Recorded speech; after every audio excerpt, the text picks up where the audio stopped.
Welcome to Beyond the Balance Sheet, the podcast where we unravel the intricate tapestry of the financial operations within GMP and share the untold stories, processes, and systems that lie beneath the surface. I'm your guest host, Megan Pepperly, and together we'll embark on a journey that goes beyond the numbers and the spreadsheet. In each episode of Beyond the Balance Sheet, we will feature engaging conversations with GMP thought leaders or partners on key topics designed to broaden your knowledge and perspective into the financial workings of GMP and your clients' financials. Today on the podcast, we're discussing the policy and process for the Global Management Partners staff usage of their assigned American Express credit card and the GMP Chase Visa credit cards. Joining me are three guest speakers, Matt DeLeon, Justin McKinney, and Tommy DiMartino from your GMP accounting team. Welcome, guys. Thanks, Megan. Let's start with the policy statement. The policy outlines the process for staff usage of their Amex credit cards and the purchases, and it also covers utilization of the GMP Chase Visa card. Justin, can you dig in and give us a little bit more on that policy? You bet, Megan. Thanks. So this policy applies to all GMP employees. The GMP credit cards can be used for client purchases when no other form of payment is allowable. So there are some restrictions. So for example, the GMP credit card shouldn't be used for those large meeting-related deposits, those kinds of expenses. For any single purchase over $2,500 that does not already have treasurer approval before the purchase is made, any single purchase over $5,000 that doesn't have prior GMP partner approval, or when other forms of payment like wires, ACHs, or checks are available. The big thing to remember is use it as a last resort or for, kind of those smaller purchases. Thanks, Justin. Tommy, can you give us some background on the GMP Amex credit card? Absolutely. So GMP provides each executive director or other assigned client team staff with a GMP Amex credit card to pay for supplies and invoices for their respective clients. This process outlines the parameters for using these credit cards and the documentation purchases that are reimbursable by the client themselves. So it goes on that credit card, and then each month the client then pays back through ACH, direct deposit, pays back GMP. And how about the GMP Chase Visa card? How is that different than the Amex card? So for the GMP Chase Visa card, our office manager, our wonderful office manager, Barb, has access to the GMP Chase Visa credit card. This card is used when the GMP client teams for related purchases can't use the Amex card because Amex isn't accepted. So it's basically used in case Amex isn't accepted through whatever website or company is being used for those purchases. Tommy, thank you. And I appreciate the highlights on the differences of when we use the Amex card and when we might have to use that Chase Visa. And Justin, thanks for the high level overview of the overall credit card policy. Now I think we need to dig into the process. So what happens when you've used your credit card, be it the Amex or the Visa, and why is this process and these steps are crucial for monthly accounting and reconciliation? I'm going to pull Matt into this conversation because he's very involved in this. And so, Matt, I'm going to hand it over to you and let you give us the lowdown on what we do and what the process is when we use our Amex card or our Chase Visa card. Thanks, Megan. So I like to think of it as a simple three-step process. Swipe it, log it, save it. So first you'll use your GMP card for your purchase. So that's the swiping of it. And next you'll log the transaction data into the tracking spreadsheet. This is found in the GMP SharePoint folder. And here you'll want to make sure you include the date, the vendor, and the amount, and the appropriate GL code. The last thing you'll do is you'll save the receipt in the folder in SharePoint. This make sure that it correlates to the month of the transaction. Make sure to label it with the date, client, and dollar amount.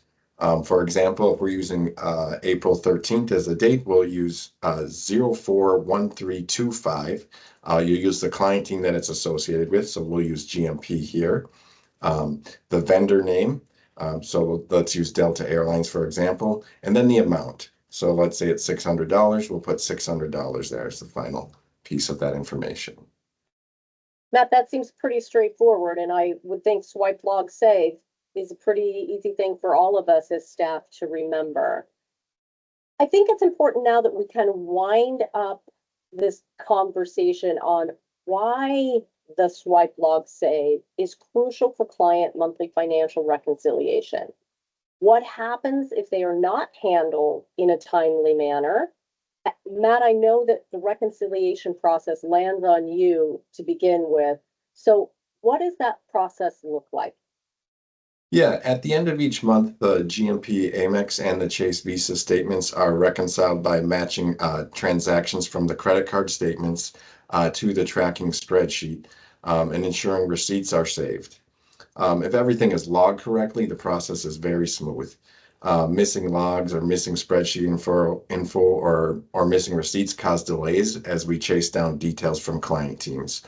This slows down the reconciliation process, as well as sometimes there's inaccurate account coding if we don't have the proper information, as well as delaying financial recording.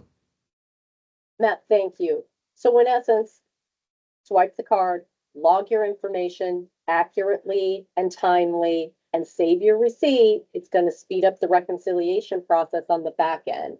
I really appreciate you explaining all of that. We're going to round out our podcast today by bringing Tommy and Justin back into this conversation and let them dive a little deeper into how this process actually affects or plays into the proper recording of these expenses in the month that they occurred. Thanks, Megan. So the most important piece to remember here is the quicker and more accurate the information is on the front end, then the better it's going to be and more accurate it's going to be on the back end when Tommy and I are doing the financials. With the exception of 2 clients, I think, every single one of our clients use what's called accrual financials, where when expenses are incurred, they need to be booked in that month, and then the bill gets paid in the following month.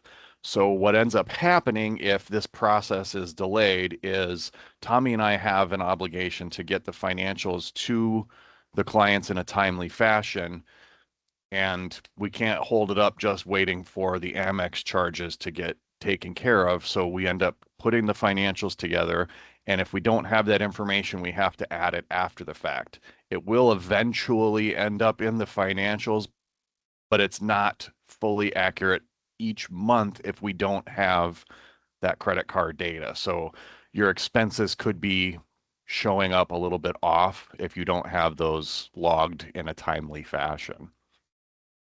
So Tommy, that spurred a question for me. So if I'm assuming that then what happens is I'm not seeing my expenses, like my March expenses wouldn't be recorded in March. They're going to show up in my year to date eventually, but they aren't going to show up in the correct current month if I'm not getting the transaction details in so that you guys can reconcile quickly. Exactly. Correct. So there's basically the 2 columns that everybody kind of looks at on the SOA are the current month and the year to date. And then, that also shows like the budget and the comparison there. What happens, like Justin was saying, is that ideally, if everything's entered, we can look at, so for right now, for example, in March, we're working on the February financials, right? Everything's a month behind. So if the Amex statement that ends at the end of February is completed as soon as possible, as basically the first week of March now, if we can go back and look at that statement and have everything coded correctly, we can get it entered into NetSuite so that it'll show up in the February column of the SOA. If and it's like Justin said, it's not the end of the world because it'll all get entered correctly eventually.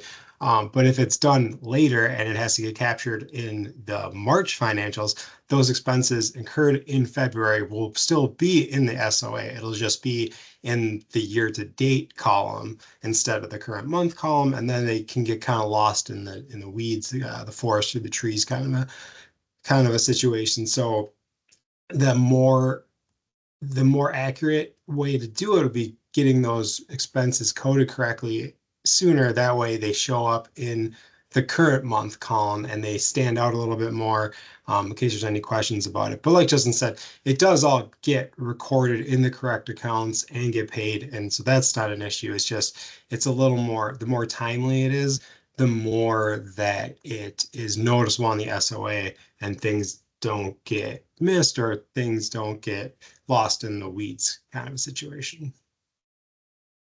Thank you. And I think this whole conversation today is very informative and insightful for us as staff who are utilizing our credit cards, and how our timeliness in getting data into the spreadsheet, back to the swipe log save thing, really helps you guys provide us with the best and most accurate financials on that timely basis.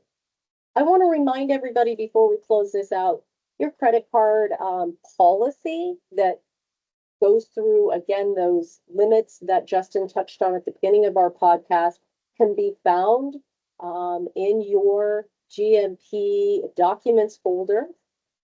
If you have questions, please don't hesitate to reach out to your team accounting. They're happy to guide you if you need to. And I want to thank everybody for joining us today on Beyond the Balance Sheet as we reviewed the GMP credit card policy and process.